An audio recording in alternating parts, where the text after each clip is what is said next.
3 years ago today, I gave a birth naturally to an extreme premature baby at 23 weeks and 6 days. I had no idea, absolutely no idea what was happening or what I was doing while I was giving birth. In many cases, extreme premature birth like this involve medical complications in the mother, the baby, or both. But in my case, we were both completely healthy. It was really just too early. Hi, and welcome to Never Too Early. I share stories as a preemie parent for anyone who needs to or wants to hear them. I want to start off this journey with you by first sharing the birth story. To be honest, I do feel a little vulnerable sharing something this personal and dramatic. But over the last 3 years, as I've reflected and gathered my thoughts, it did become clear that I want to share it so that it can reach the people who might see themselves in the story. Before I continue, I want to gently say this. This video includes a dramatic birth experience that could be very difficult to listen to for some of you. If you've been through something similar, please take care of yourself and feel free to pause or come back when it feels right for you. My pregnancy overall was pretty healthy and smooth.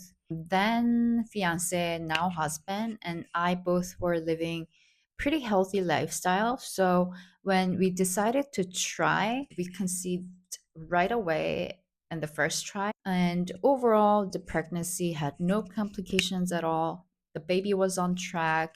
It was just that I had extreme nausea. So I would be either throwing up on the toilet or I'm about to throw up in every second of waking hour, which was really, really not easy. So I wasn't able to really do much. The due was May 2023. So by Christmas 2022, we were still like 4.5 months away. I really had not been able to do much around this whole baby prep. And then I still felt like, we still have time. I mean, it's 4.5 months or so. So only during Christmas we were able to sit down with family, talk about potential baby names, things to prepare, or some courses to take, etc. From the new year when 2023 starts. So a lot of things were just kind of like not done and not prepared. I was just throwing up all the time, but still healthy somehow. That was what we were doing overall. And when we came back home in early January, I had a detailed ultrasound review and anatomy scan pretty soon after. The baby seemed great. I even measured a little bigger. So it seems all really great, to be honest. And then in mid January 2023, I had this regular checkup on Monday at my OBGYN. And yeah, everything looked fine. Baby's fine. The position, all of that seemed just fine. And then from that Wednesday, so only like a couple of days later, I started noticing that there is a bit of blood in my urine. It wasn't a whole lot. So it wasn't like, oh my God, I have to go to the hospital, like emergency room right now. But it was something definitely noticeable. And it seemed like it's increasing little by little over the course of hours. Also, I would start needing to go to the bathroom like every 10 to 15 minutes. So I started feeling a little bit of stomach ache. I started suspecting that I might be having some sort of UTI or some sort of infection that a lot of pregnant women are prone to.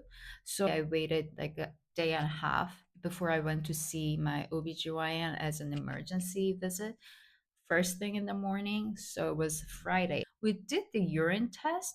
There was some level of infection detected. So they gave me the antibiotics and then instructed me that I should take it right away, give it a day or two. So I did exactly that. On Saturday, I'm noticing like the pain isn't really going away. It was getting worse throughout the day. But the thing was, on Sunday, that Sunday, there was Lunar New Year. So I had this like whole dumpling making dinner party planned up with friends. And then I'm like, oh my God, should I cancel? Like I was having pain. And that was, what I also had to think about. Saturday evening, I was just like, I'll have to lie down basically because it's just kind of getting worse. And a few hours later, my then fiance, now husband, joined me in the bed for sleep. And then my pain will get worse and worse and worse. I remember this is exactly what I told him. My pain is coming in waves, and the waves that are getting shorter past midnight. He called in this number that's for like an emergency medical support. Explained the situation. So the person basically said like, give it another couple of hours, and then if it doesn't get worse, go to the emergency room first thing in the morning. So that's what we decided to do. And by 5 a.m. or so, the pain would not be bearable. I have pretty high tolerance to pain. I mean, a woman, right? I would be like rolling on the bed. So we're like past 5 a.m., which was Sunday. We're like, okay, let's go. Let's figure something out. We really didn't think about calling ambulance or any emergency service. So we had to go find a car and bring it in front of the apartment building.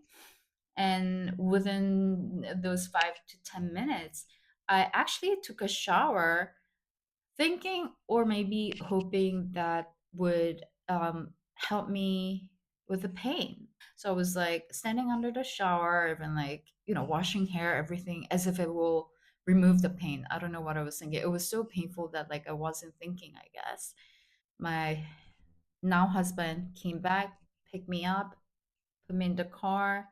I wasn't even really dressed properly. I had this like thick gown that I wear at home, and I was just wearing that and summer dress underneath in like January in Germany, outside. So anyway, I went there into the car. So the hospital that was the closest wasn't really far. It's only like 5 to 10 minute drive, which is really great. I'm very grateful for. And so we parked the car. But then the thing about some older, very historical German hospitals, they're built long, long time ago, like hundreds of years ago. And the structures and the designs of the path and alleys inside are really not designed for fast car rides. So it was really, first of all, hard to find an emergency area. So it took a few more minutes, and when we got there, it was also really hard to find the entrance of the emergency department. And then when we enter some sort of door, it wasn't even the front door, so it was the back door, so it was closed and it wouldn't open, or you can't even call anyone. So, but back then it was my first time pregnant. I still had 4 months until the expected due. So I had no clue what was happening with me and what was happening in the building. It was so confusing. And so was my husband. And then we couldn't really find the way to get to the front door of the emergency room. And then the pain would get worse and worse and worse. I'm just kind of like holding up something. I didn't even know what I was holding up. But then I was holding up. And there was this bathroom right next to the back door of the emergency room. I really needed like a little bit of break. I just needed to take a breath. So I was just like, can you wait for me just for like a couple of minutes? And then I went in, leaving my husband right outside of the door of the bathroom, right next to the back door of the emergency room. And then I was there holding. onto the sink and I breathed and I instinctively pushed. And when I pushed, uh, the baby was born just like that. I really didn't know I was giving birth until then, until I actually gave a birth. Um, it so so basically the baby was 600 gram. It's like one fifth, one sixth of the weight of the full-time baby. So it's tiny. So that's how it happened. And it was still dark outside, 6:30 in the morning in Germany.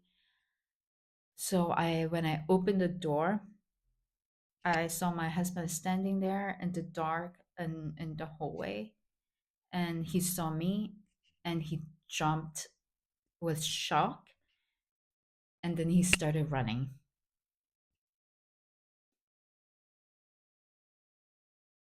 to go find help. Oh, that was a really big shock. So I was so shocked and so numb. I I had no idea what just happened, what is happening, what this tiny fetus that I'm holding in my hand, he would he would fit into my two hands and there was more space. And I heard the baby cry. It was kind of crazy. I had no idea if a fetus comes out at 23 weeks, it would be able to cry or it has enough strength to cry, but it did cry. I heard it. It was my tiny little thing was in my hand because I caught it myself. In a way, it's a privilege to hold your own baby as a very first person in the modern world because it's mostly doctors, doulas, nurses who would be able to touch the baby for the first time in the world. But I guess I'm the lucky one in that sense. I planned for this story to be one single video, but it ended up being over 30 minutes long. It was definitely a big story with lots of emotions to share. So I've decided to break it into two parts to give the story and you some space to breathe. I'll continue with what happened immediately after the birth in the next video. I'll see you there.